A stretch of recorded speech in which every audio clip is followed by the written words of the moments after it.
Bab 9b. Anjani tidak ingin pulang. Setidaknya untuk beberapa hari ini ia ingin menginap di rumah Tante Lia. Meski begitu, Anjani tidak memiliki keinginan untuk mengirim pesan apapun kepada Panji.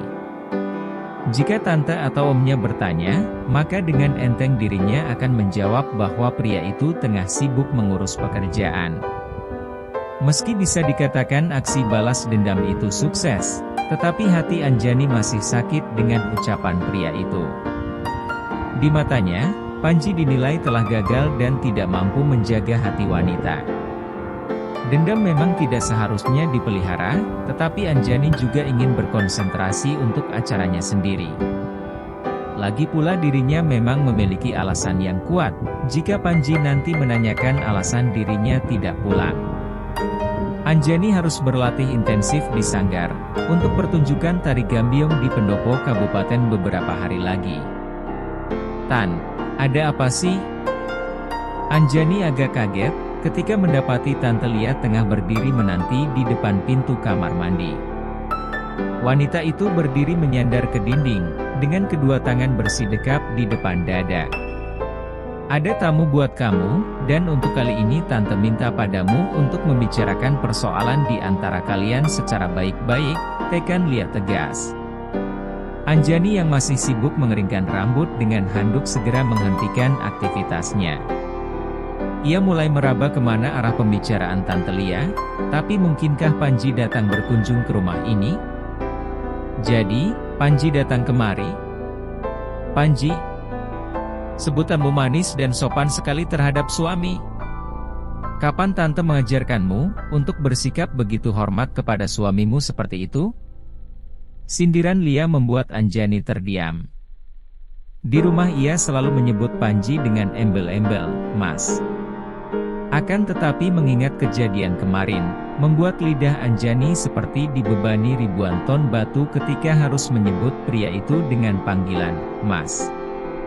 Tapi jika ia protes, maka Tante Lia akan semakin mencecar dengan wejangan yang tidak akan habis dalam 24 jam. Iya, Tante. Maksud Jani memangnya Mas Panji datang kemari? Kapan? Anjani memperbaiki sikap dengan agak dimanis-maniskan, meski sebenarnya hatinya mengutuk Panji agar menjadi setengah lumba-lumba. Panji sedang berada di bawah, ditemani om kamu. Cepat turun dan jangan buat Tante naik darah lagi. Aduh, Jani. Kamu itu kebangetan banget sih sebagai istri, mosok mau nginep di sini saja pakai acara ngambek segala. Anjani hanya melongo demi mendengar perkataan Tante Lia.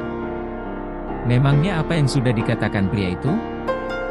Fitnah apalagi yang coba disebarkan Panji, di dalam keluarganya yang sedang adem ayem? Jadi, pembalasan tempo hari belum cukup? Apa sang suami sok ganteng itu mau tambah lagi, biar diarenya tidak mampat-mampat selama beberapa bulan? Anjani tentu tidak langsung menuruti kemauan Tante Lia.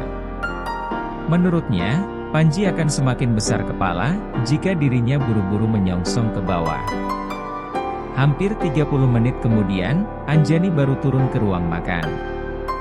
Gadis itu memakai piyama bergambar Hello Kitty dan sandal rumah berbulu berwarna senada, yang membuat Panji tersedak minuman begitu melihat penampilan ajaib istrinya. 3 hari gadis itu meninggalkan dirinya dalam keadaan sengsara lahir batin. Anjani sudah sukses menyiksanya, dengan keadaan perut yang tidak mau kompromi. Bahkan kehadiran Joanna yang bertandang tanpa pemberitahuan, hanya membuat perutnya semakin mulas. Joanna tidak dapat membantu, terlihat panik sesaat sebelum duduk diam di sampingnya. Ketika Panji menyuruh wanita itu membuatkan teh pahit, ia justru menyiram serbuk teh di cangkir dengan air dingin. Belum cukup sampai di situ, Joanna memorak-porandakan dapur hingga tidak berbentuk. Ya, Joanna ingin memasak karena merasa sanggup menyaingi bakat alami yang dimiliki Anjani, meski hasil akhirnya nol besar. Bahkan hal terakhir yang dilakukan wanita itu, sungguh membuat Panji semakin merasa ingin mati saja. Joanna segera pergi ke salon langganan untuk memperbaiki kukunya yang tidak rusak, hanya karena memegang pinggiran teko panas. Anjani mengambil posisi duduk di kursi yang letaknya di samping Panji, setelah sebelumnya menyapa Om dan Tante. Tapi gadis itu langsung menarik tangan secepat kilat, begitu sudah bersalaman dengan Panji. Wajahnya terlihat tidak ramah, bahkan bibir warna pinknya terlihat tidak ingin bersusah payah menampilkan sebuah senyuman. Meski masih kesal, tapi Panji bersumpah bahwa pikirannya hanya tertuju pada satu hal.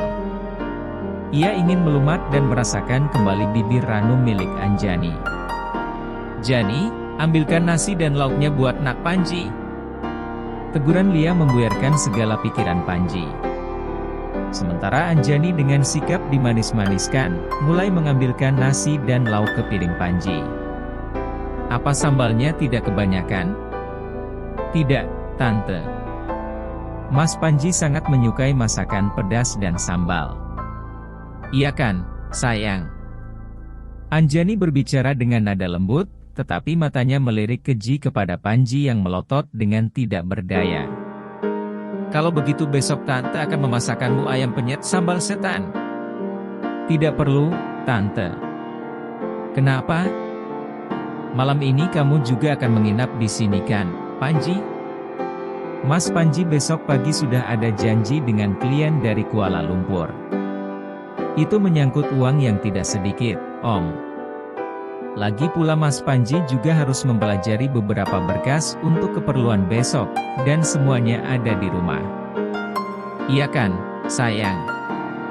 Betapa Anjani ingin memuntahkan semua makanan di perutnya saat itu juga, mengingat sandiwara yang tengah ia lakoni.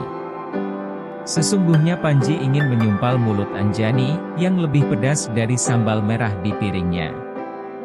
Ia terpaksa harus menikmatinya, bukan hanya mencicipi. Perutnya baru saja sembuh, dan sekarang dirinya harus menelan racun bernama sambal itu lagi. Panji sungguh menyesal telah membuang harga diri, dengan mengunjungi Anjani di rumah ini.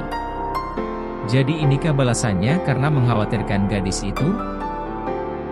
Pekerjaan hari ini sepertinya membuat tubuh saya sangat letih. Jadi saya akan menginap saja di sini, dan untuk urusan besok akan ada sekretaris saya yang mengurus semua." "Kamu itu jadi istri kok kurang perhatian gitu sama suami? Kasihan kan Nak Panji, ditinggal sendiri tidak ada yang mengurus. Kamu enak-enakan menginap di sini sudah 3 hari. Kalau kamu ingin sesuatu, maka kamu harus membicarakannya dengan suamimu, bukannya minggat tidak jelas begitu." Anjani hanya terperangah demi mendengar ucapan Tante Lia. Memangnya dirinya minta apa pada pria satu ini? Sepertinya Tante Lia juga sudah terkena guna-guna, dari pria setengah buaya itu hingga sekarang dirinya lah yang terpojok. Gadis itu melirik makin sebal kepada Panji, yang dengan santai mulai menikmati makanannya dan, sejak kapan piring mereka tertukar. Panji menatap dirinya sekilas seolah sedang berkata mati kau. Dan Anjani sangat tidak menyukai kekalahannya. "Siapa juga yang ngambek, Tan?" "Oh, jika begitu, mobil Jazz merah itu untuk Tante saja, ya?" "Mobil? Iya, jangan pura-pura bingung begitu. Nak Panji sudah cerita semuanya, kalau kamu tidak mau pulang ke rumah karena minta dibelikan mobil kan? Nah, tuh mobilnya sudah ada di depan, besok kamu boleh memakainya. Makanya jadi istri itu yang sabar, jangan apa-apa minggat, itu ndak baik." "Tapi, Jani." "Sudahlah sayang, aku tidak marah kok. Malah aku senang karena dapat memberikan hadiah pertama untuk kamu. Anggap saja ini kado pernikahan kita dariku." Betapa saat itu Anjani ingin menuangkan semua sambalnya di atas muka Panji yang sok polos itu. Senyum setan yang mungkin di saat normal akan membuat setiap wanita jatuh ke dalam pesona Panji. Entah mengapa dalam pandangan Anjani justru lebih menakutkan dari seekor ulat bulu yang merayap di kulitnya.